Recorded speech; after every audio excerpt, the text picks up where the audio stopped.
Here I have Samsung Galaxy A13, and today I'm going to show you how to enable custom watermark on this device. So firstly, you have to open camera, tap on the gear icon, and here go to the watermark section. And here you can add your own custom text, something like that.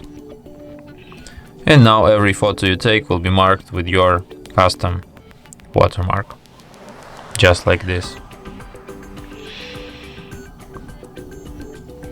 And that's it. Thanks for watching. If you find this tutorial useful, don't forget to hit that like button and subscribe to our channel.